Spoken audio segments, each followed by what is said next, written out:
team kita, geng kita, this is liga kita. Support ke mana-mana, this is liga kita. Sorak bola, ikut suka demi liga kita. Isu aduan terhadap status kelayakan pemain naturalisasi Malaysia yang dikemukakan kepada FIFA terus menjadi polemik hangat dalam lanskap bola sepak serantau.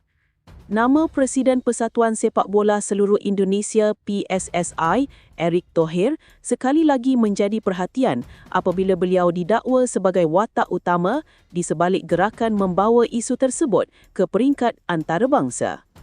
Walaupun Konfederasi Bola Sepak Asia AFC memaklumkan bahawa Vietnam merupakan pihak yang mengemukakan aduan rasmi, sumber tertentu mendakwa bahawa usaha pengumpulan dokumen dan penyediaan maklumat didalangi oleh kepimpinan tertinggi PSSI. Dakwaan ini bagaimanapun masih belum disahkan secara rasmi oleh mana-mana badan induk bola sepak dunia atau oleh pihak yang dinamakan. Cara aduan dan prosedur FIFA. Dalam sistem pentadbiran bola sepak antarabangsa, setiap aduan berkaitan kelayakan pemain akan melalui prosedur penelitian yang ketat.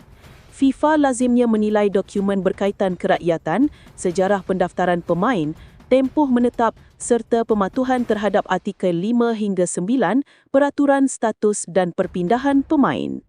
Aduan tidak akan dilayan sekiranya tidak disertakan bukti kukuh atau sekadar bersifat spekulatif.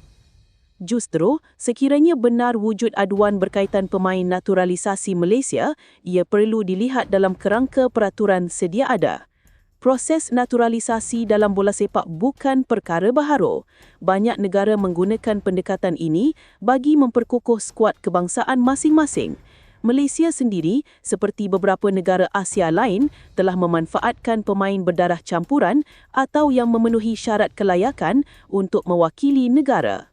Namun, dalam suasana persaingan sengit Asia Tenggara, sebarang tindakan yang melibatkan campur tangan badan antarabangsa sering ditafsirkan sebagai langkah strategik sama ada untuk memastikan keadilan kompetitif atau sebagai tekanan psikologi luar padang. Motif politik dan persaingan serantau. Persoalan utama yang timbul ialah motif di sebalik dakwaan tersebut.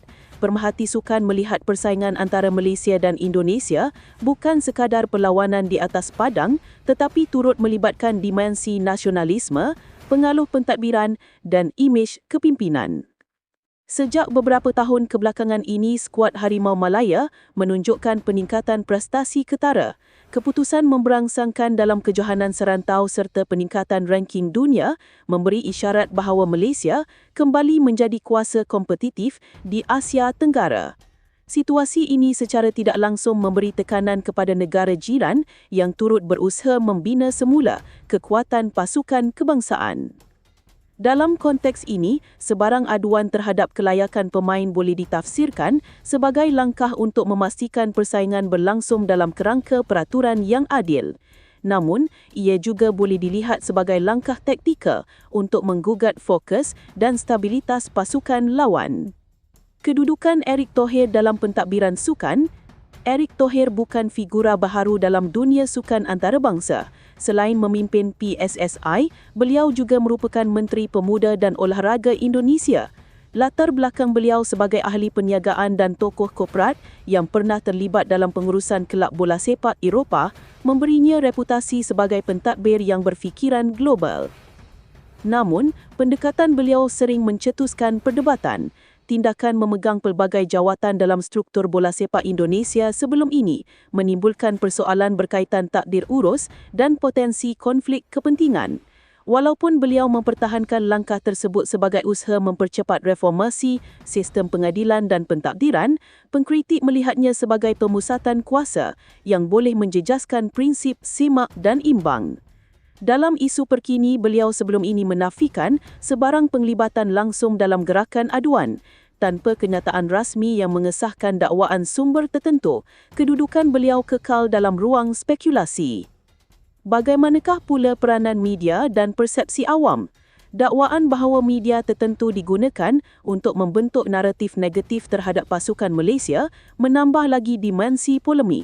Dalam era digital, perang persepsi boleh sama penting dengan perlawanan sebenar. Laporan, komentar dan analisis yang berat sebelah berpotensi mempengaruhi sentimen penyokong serta membentuk tekanan awam terhadap badan pentadbiran. Namun begitu perlu ditegaskan bahawa kebebasan media juga memberi ruang kepada pelbagai sudut pandang. Tidak semua kritikan boleh dianggap sebagai asarang terancam. Dalam bola sepak moden, media sosial dan portal berita sering menjadi medan perdebatan terbuka yang sukar dikawal sepenuhnya oleh mana-mana pihak. Nama Tunku Mahkota Ismail juga disebut dalam naratif polemik ini. Baginda memainkan peranan penting dalam transformasi bola sepak Malaysia, khususnya melalui pengurusan profesional dan pendekatan berorientasikan prestasi. Kehadiran tokoh berprofil tinggi dalam pentadbiran sukan sememangnya membawa impak besar sama ada dari segi pelaburan, strategi pembangunan akar umbi atau jaringan antarabangsa. Namun, ia juga boleh mencetuskan persaingan pengaruh di peringkat serantau, terutama apabila melibatkan negara yang mempunyai sejarah panjang rivaliti bola sepak. Sekiranya dakwaan ini terbukti benar, ia boleh memberi kesan terhadap imej kesukanan serantau. Bola sepak bukan sekadar permainan, ia adalah simbol perpaduan dan diplomasi rakyat. Tindakan membawa isu ke peringkat FIFA mungkin dilihat sebagai langkah sah di sisi peraturan, namun persepsi umum akan menentukan sama ada ia dianggap profesional atau konfrontasi. Sebaliknya, sekiranya dakwaan tersebut tidak berasas, penyebaran tuduhan tanpa bukti juga boleh mencemarkan reputasi individu dan organisasi yang terlibat.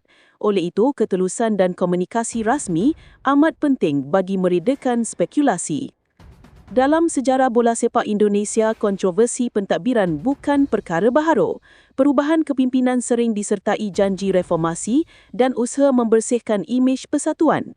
Erick Thohir dilihat membawa pendekatan korporat yang lebih tegas dan berorientasikan hasil. Tindakan beliau sebelum ini mempertikaikan pelantikan pengadil dalam kempen kelayakan antarabangsa menunjukkan kecenderungan untuk bersuara lantang apabila merasakan pasukannya terjejas. Ada yang melihatnya sebagai keberanian mempertahankan kepentingan nasional, manakala yang lain menilainya sebagai tekanan terbuka terhadap badan pengadil. Corak kepimpinan sedemikian boleh mencerminkan gaya pengurusan yang agresif, berani mengambil risiko dan tidak teragak-agak, menggunakan saluran rasmi bagi memperjuangkan kepentingan pasukan. Dalam sudut undang-undang sukan, setiap aduan mesti disokong dokumen sahih. Tidak itu, ia berpotensi dianggap sebagai aduan tidak berasas yang boleh mencetuskan tindakan balas. FIFA mempunyai badan kehakiman dalaman yang bebas untuk menilai setiap kes secara objektif. Gangguan luar padang sering memberi kesan psikologi kepada pemain dan jurulatih. Fokus persiapan kejohanan boleh terjejas apabila perhatian teralih kepada isu pentadbiran. Namun dalam banyak kes, cabaran sedemikian juga mampu menyatukan pasukan dan meningkatkan semangat juang.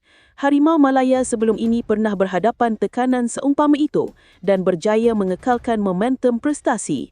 Sokongan padu pidokong dan keyakinan terhadap pengurusan profesional menjadi faktor penting dalam memastikan stabilitas pasukan. Asia Tenggara mempunyai sejarah panjang persaingan bola sepak yang penuh emosi. Pertemuan antara Malaysia dan Indonesia sering digelar derby Nusantara kerana kehairahan penyokong kedua-dua negara. Dalam suasana ini, setiap isu mudah diperbesarkan. Namun di balik rivaliti tersebut, kerjasama serantau juga penting untuk pembangunan bola sepak.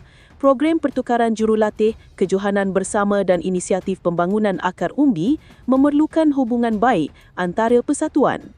Sekiranya isu ini berlarutan tanpa penyelesaian, ia berpotensi menjejaskan semangat solidariti ASEAN dalam arena sukan. Sehingga kini, belum ada kenyataan rasmi yang mengesahkan dakwaan bahawa Erick Thohir menjadi dalangan utama aduan terhadap pemain naturalisasi Malaysia. Tanpa pengesahan dokumen atau pengumuman rasmi daripada FIFA, isu ini kekal dalam ruang spekulasi.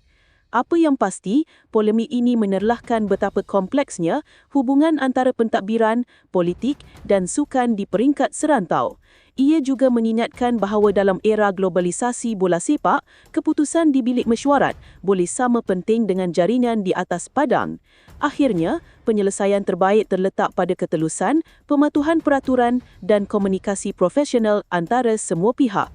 bola sepak seharusnya menjadi jambatan perpaduan, bukan medan perpecahan. Sama ada dakwaan ini berasas atau tidak, masa dan siasatan rasmi akan menentukan kebenaran. Yang lebih penting, pemain dan penyokong berharap agar tumpuan kembali kepada aksi sebenar di atas padang kerana di situlah maruah dan kehebatan sesebuah pasukan benar-benar diuji.